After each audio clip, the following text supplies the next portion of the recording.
Assalamualaikum warahmatullahi wabarakatuh. Alhamdulillahirrabbilalamin. Bismillahirrahmanirrahim. Rekan-rekan yang dirahmati Allah subhanahu wa ta'ala. Surat At-Takatsur. Alhaakumut takatsur hatta zurtumul maqabir. Alhaakum, melalaikan kalian semua, at-takatsur, banyak-banyakan. Alhaakumnya dibikin terbuka, teman-teman. Melalaikan dari apanya itu nggak ada. At-takatsur, banyak-banyakannya juga sama, begitu, terbuka. At-takatsur pakai wazan tafa'ala, ini bermakna saling, ya teman-teman. Jadi saling banyak-banyakan gimana sih? Saya kira teman-teman paham lah ya. Jadi intinya adalah kita itu nggak mau kalah dengan sahabat ataupun keluarga ataupun yang lain dalam hal apapun. Entah itu harta, prestasi, penghormatan, pengaruh. Jadi kalau teman kita punya HP baru, ya kita nggak mau kalah. Tetangga kita renovasi, wah rumah kita juga harus, nggak boleh kalah tampilannya. Kita harus renovasi juga.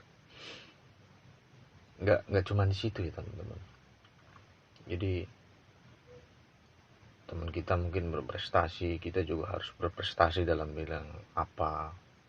Teman kita dihargai, sama. Teman kita dapat jabatan, sama. Kita juga nggak mau kalah. Pada intinya at-takatsur ini adalah membawa kita untuk selalu melihat keluar, sehingga kita terjebak pada ego, pada ambisi, dan seolah membuat kita itu capek teman-teman, kaku, tegang. Karena kompetisi seperti ini nggak ada cukupnya. Seperti minum air lautan yang nggak pernah haus kita terobati, malah semakin haus. Kita tersibukkan untuk mengejar ini, giliran sudah dapat, kita pasti nggak puas, ingin kejar yang lain, kejar yang lain. Jadi keinginan yang tiada henti. Capek teman-teman. Bukan kita nggak boleh kaya, kita nggak boleh dihormati orang, bukan. Tapi ini pijakannya salah. Kita harus kembali dulu ke kesejatian kita baru. Itu mah otomatis lah.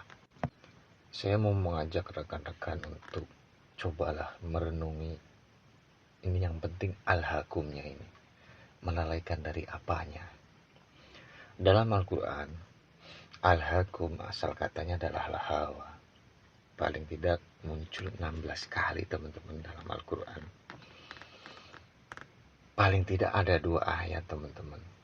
Sementara ini ya yang saya tangkap, melalaikan dari apanya. Nah, Al-Quran ini menjawab. Yang pertama adalah surat Abasa. Fa'ang anhu talaha. Nah, talaha ini sama asal katanya juga. Maka fa'ang maka engkau terhadap dia ya. Hu-nya itu ke Abdullah bin Umi Maktum, malah kamu mengabaikannya, melalaikannya. Jadi gini teman-teman, di surat Abasa itu kan ada tiga tokoh lah ya. Ada pembesar Quraisy, kemudian Nabi Muhammad, kemudian Abdullah bin Umi Maktum.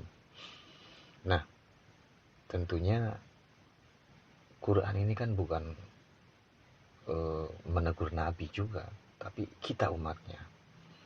Jadi ada pembesar Quraisy, ada Abdullah bin Umi Maktum. Pada waktu itu Nabi sedang menerima tamu, yaitu pembesar Quraisy. Nah, saat bersamaan juga Abdullah bin Umi Maktum memanggil Nabi. Nah, yang mau saya tekankan di sini ya, coba kita renungi. Kita melihat sebenarnya apa di belakang pembesar Quraisy ini. Kemudian juga apa di belakang Abdullah bin Umi Maktum ini.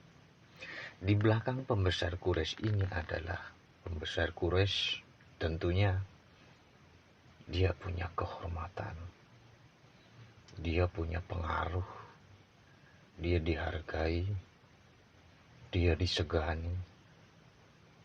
Di sisi lain, Abdullah bin Umi Maktum, beliau adalah orang yang kurang baik secara ekonomi.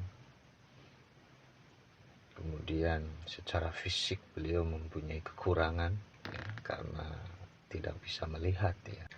Tapi yang dibawa Abdullah bin Umi Maktum ini adalah beliau ingin mendapatkan pengajaran.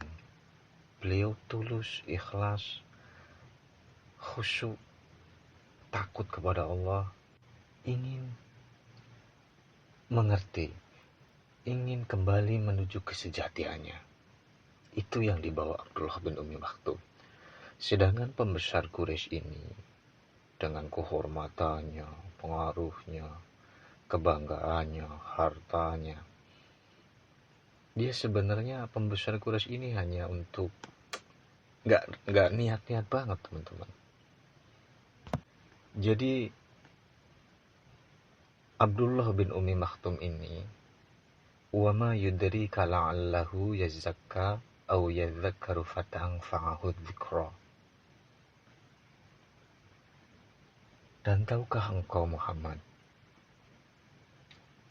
barangkali dia ingin menyucikan jiwanya, atau dia ingin mendapatkan pengajaran yang memberi manfaat kepadanya. Jadi ada Abdullah bin Umi Maktum dengan keikhlasannya, semangatnya untuk mendapatkan pengajaran, untuk menyucikan dirinya. Tapi di sisi lain ada pembesar-pembesar Quraisy yang sebenarnya mereka datang tapi memang nggak niat ingin tahu, ingin mendapatkan pengajaran, itu sebenarnya enggak. Jadi terhadap pembesar Quraisy ini Nabi seolah memberi perhatian. Sedangkan kepada Abdullah bin Umi Maktum yang dia bersegera, bersemangat, antusias, ingin mendapatkan pengajaran, ingin mendapatkan penyucian agar manfaat dirinya. Dan Abdullah bin Umi Maktum ini khusyuk ya, takut di sini. Engkau Muhammad malah mengabaikannya. Jadi ini juga membuka pandangan kita bahwa ayat ini sebenarnya bukan hanya untuk Nabi, tapi untuk kita di keseharian ini. Karena apa? Kita begitu perhatian, fokus terhadap apa yang dipunya di belakang pembesar Quraisy ini. Kita begitu fokus kepada kehormatan seperti yang dimiliki pembesar Quraisy. Kita begitu fokus, begitu perhatian, antusias kepada pengaruhnya, kekayaannya, dihormati, disegani. Kita seolah mengejar itu teman-teman. Kita ingin dihormati, ingin dihargai, ingin kekayaan, ingin berpengaruh, sehingga kita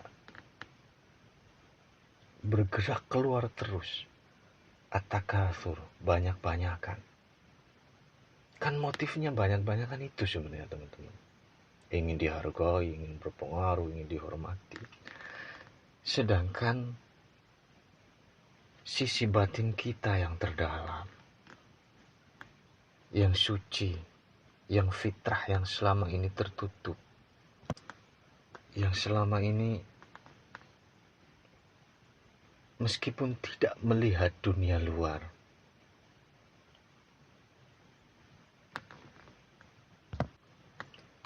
sisi batin yang terabaikan, terpendam, tidak pernah kita sapa, tidak pernah kita sesekali memperhatikannya, bahkan cenderung mengabaikannya.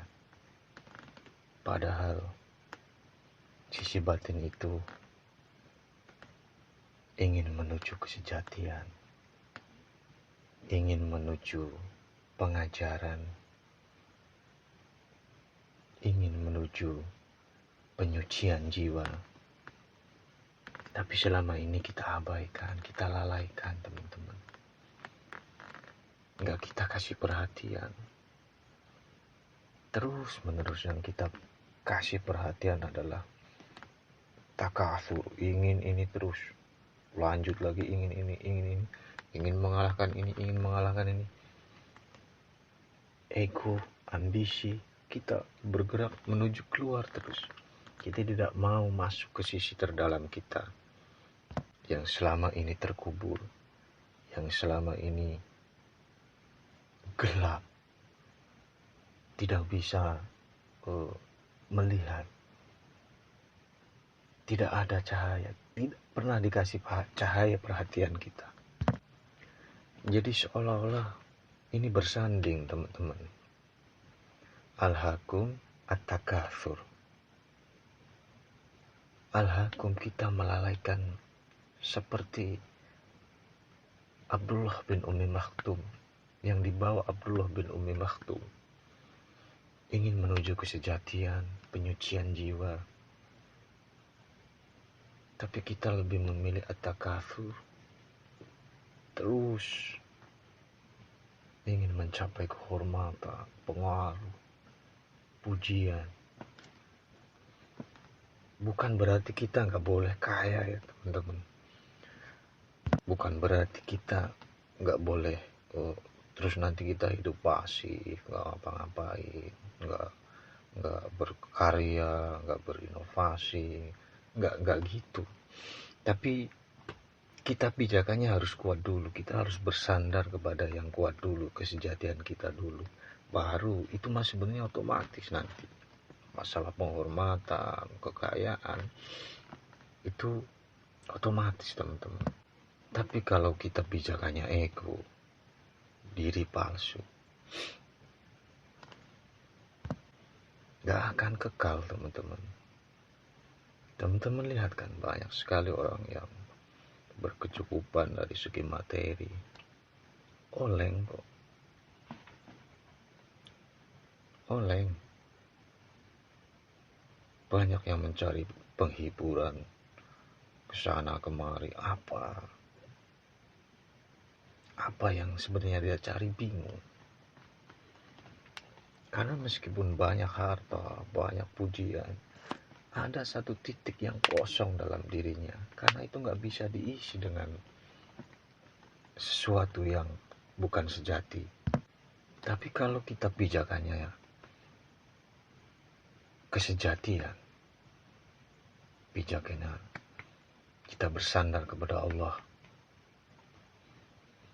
Kalaupun kita banyak harta, kita mendapatkan penghormatan, pujian, kita nggak akan oleng teman-teman. Karena itu bukan bagian dari kita. Kita akui itu hanya pemberian, titipan, fasilitas. Dan kita tidak akan menggenggam begitu kuat, begitu erat, karena itu bukan hak kita. Alhamdulillah, pujian itu hanya milik Allah. Jadi kita nanti gak gila hormat, sombong ketika punya ini, itu. Enggak. Tapi kalau kita belum kenal kesejatian kita, ya pasti sombong, oleng. Tetap ada hausnya.